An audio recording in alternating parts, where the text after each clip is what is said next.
अस्सलाम वालेकुम वरहमतुल्लाहि वबरकातुहू। आज हमारा जुमा का दिन है। अभी हम नमाज पढ़ के निकले।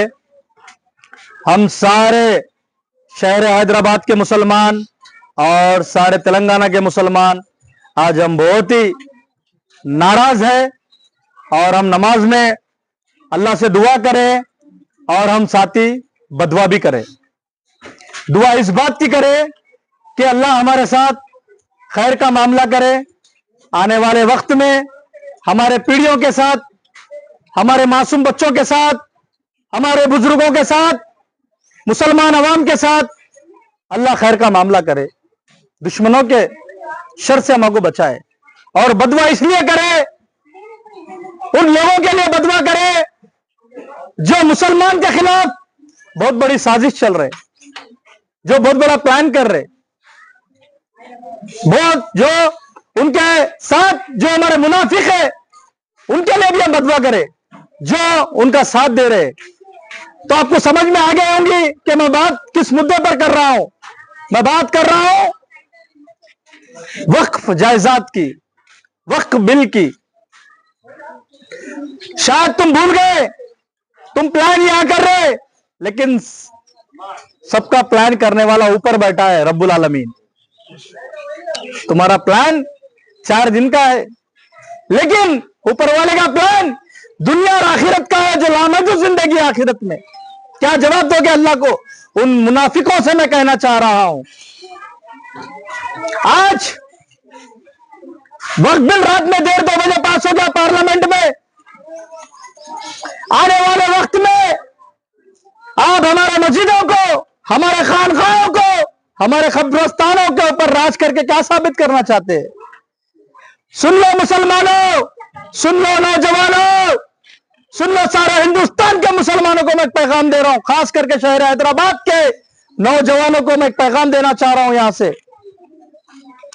आज मैं दावे के साथ कहता हूं, ये मोहम्मद यासीन एक चैलेंज के साथ कह रहा है, आने वाले 5 साल में याद रख लो, जिस तरह से आपको कम्युनिटी हॉल, जिस तरह से आपको फंक्शन हॉल, जिस तरह से गवर्नमेंट के अंडर में जो चीज आती है, उसको जिस प्रोसेस से आप उसको बुक करते हैं फंक्शन करने के लिए, उसी तरह से आपके उलमा इकराम को, अल्लाह वालों को, जब आप दीन का बयान करने के लिए, दीन का बढ़ावा करने के लिए, जब आप लैलतुल कदर, शब कदर, शब बारात मनाने के लिए जिस तरह से आप मस्जिद में मशवरा करके काम करते हैं, जब ये जैसा ये बिल पास हो गया, आने वाले वक्त में आपको गवर्नमेंट से परमिशन लेके बयान करना पड़ेगा।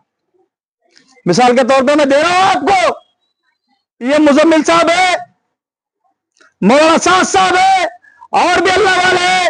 हमारे पास मौलाना इसाक साहब है, हमारे रसूलपुरे में खास करके बयान करने आते हैं। तो हम मस्जिद में की कमेटी मशवरा करती है और बयान तय करती है।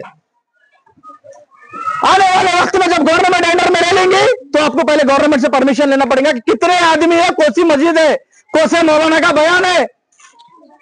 कोई मौलाना विदाउट परमिशन के बयान नहीं कर सकते, और हमारी तादाद में 1000, 2000, 3000 आदमी भी रह सकते हैं, लेकिन गवर्नमेंट बोलेंगे नहीं, 400-500 आदमी रहेंगे आपके बयान में।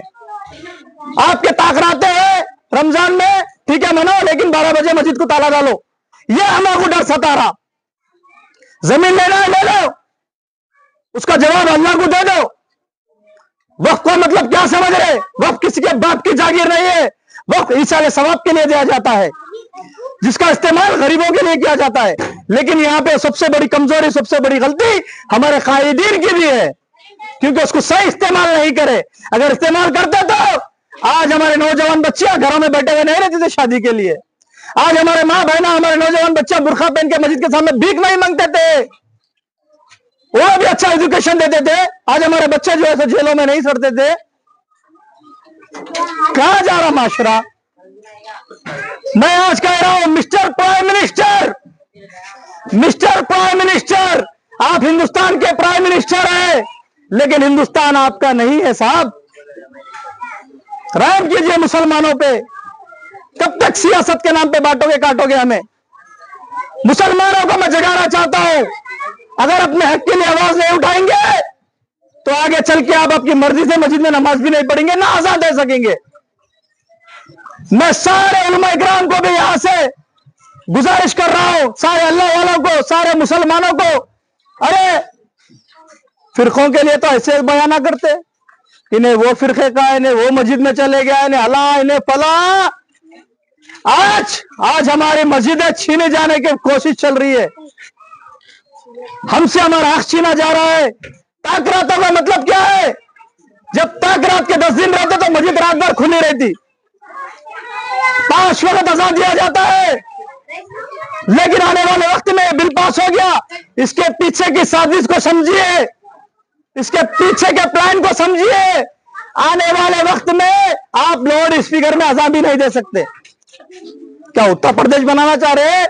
यहां का मुसलमान उतना कमजोर नहीं है। ये हम सारे नौजवान आज इतनी तादाद में, मैं सबको गुजारिश कर रहा हूं और मैं रिक्वेस्ट कर रहा हूं, मैं जो है सो अदबन गुजारिश कर रहा हूं और मैं चैलेंज भी कर रहा हूं। मैं चैलेंज गवर्नमेंट को कर रहा हूं, रिक्वेस्ट मुस्लिम लोगों, मुस्लिम भाइयों को कर रहा हूं कि भाई मेरे ज्यादा से ज्यादा तादाद में जुड़िए। लाखों की तादाद है हमारी शहर हैदराबाद में, तेलंगाना में। अगर हम जुड़ के रोड पे निकलेंगे, एहतजाज करेंगे, तो हमारे बाजू का मुल्क आंध्र प्रदेश, हमारे बाजू का मुल्क, हमारे बाजू का स्टेट आंध्र प्रदेश, हमारे बाजू का स्टेट कर्नाटका, हमारे बाजू का स्टेट महाराष्ट्र, हमारे बाजू का स्टेट गुजरात, हमारे बाजू का स्टेट आसाम, हमारे बाजू का स्टेट केरला। अगर हर जगह का मुसलमान एक हो गया तो किसी के बाप की जागीर नहीं है बिल पास करने के लिए। हम मुसलमान आज कमजोर है, इसका फायदा ये हुकूमत उठा रही है। आज हम फंसे हुए हैं, कोई इंसाफ की बात करने के लिए आगे नहीं आ रहा। क्या समझ रहे वक्त इजाजत को, क्या समझ रहे दरगाहों को, खबरस्तानों को? आज बिल पास करें, थोड़े दिनों के बाद मस्जिद के ऊपर लॉ लेके आते आप लोग कि मस्जिद को ये इस्तेमाल से टाइम करो, ये टाइम पे नमाज होना, ये टाइम पे खत्म हो जाना। फिर खबरस्तान ये टाइम पे खुलना, ये टाइम पे बंद हो जाना। कोई मुर्दा या दफन नहीं होना, फला फला फला। फिर मुर्दे को भी दफनाने के लिए कास्ट सर्टिफिकेट पूछेंगे, उसका इनकम सर्टिफिकेट, कास्ट सर्टिफिकेट, आधार कार्ड पूछ के दफनाएंगे क्या मुर्दे को? क्या जुल्म, क्या करने वाले? फिर उसके बाद दरगाहों को अपने अंडर में ले रहे। आर्टिकल 27 की बात बता रहा हूं मैं, सॉरी आर्टिकल 26 में लिखा हुआ है कि आप किसी धर्म में आप जो ज्यादती नहीं कर सकते किसी के इसमें। ये हमारे शरीयत में घुस के वक्फ का क्या है, वक्फ का लैंड क्या है, वक्फ का पैसा क्या है? वक्फ का पैसा कोई किसी के इसाले सवाब के लिए किसी को देता है, कोई प्रॉपर्टी देता है, आप उसको भड़प ले रहे, ठीक है ले लो, लेकिन हमको डर ये है कि आपकी नजर हमारे मस्जिदों पे, हमारे दरगाहों पे, हमारे कब्रिस्तानों पे, हमारे खानखाओं पे। जागो मुसलमानों, अगर आज भी नहीं जागेंगे तो यासीन की बात याद रख लो, आने वाले 5 साल के बाद आपको मस्जिदों में नमाज पढ़ना भी मुश्किल हो जाएगा। याद रख लो मेरी बात को, अगर आज नहीं जागेंगे, आज हमारा टूटना है, आज हमारा टूट जाना है। वो लोग देख के, हमारी कमजोरी को देख के तो ये साजिश जो है रचे सो है, और इसमें कुछ मुनाफिक लोग मिले हुए हैं। तो मैं अदबन गुजारिश करता हूं सारे हैदराबाद के मुसलमानों से कि आने वाले वक्त में एहतजाज होगा। इंशाअल्लाह हम हमारे बड़ों से बात करेंगे, बहुत बड़ी शक्ल में एहतजाज रखेंगे, बहुत बड़े पैमाने पर रैली निकालेंगे। इसके लिए हमें कुछ भी करना हो, लेकिन आप हमारी आवाज दबा नहीं सकते। हम हमारे हक के लिए लड़ेंगे, और हमारे कायदीन की भी गलती मैं इसमें सबसे बड़ी बता रहा हूं। हम आज बढ़ जाने से आज हम कट जा रहे। समझो मेरे भाई, जब तुम 1000 करोड़ भी कमा लेंगे या लाखों करोड़ अरब कमा लेंगे तो भी आप खबर को नहीं लेके जा सकेंगे, क्योंकि कफन में कोई जेब नहीं है। आएंगे तो आपके आना नहीं आएंगे। सच के लिए बोलिए, निकलिए, आवाज उठाइए। ये बिल को इंशाअल्लाह ताला हम कैंसिल करा के रहेंगे। नारे तकबीर, नारे तकबीर, नारे तकबीर, नारे तकबीर, नारे तकबीर, नारे तकबीर। आवाज दो, आवाज दो, आवाज दो। नारे तकबीर, नारे तकबीर, आवाज दो, आवाज खुदा हाफिज।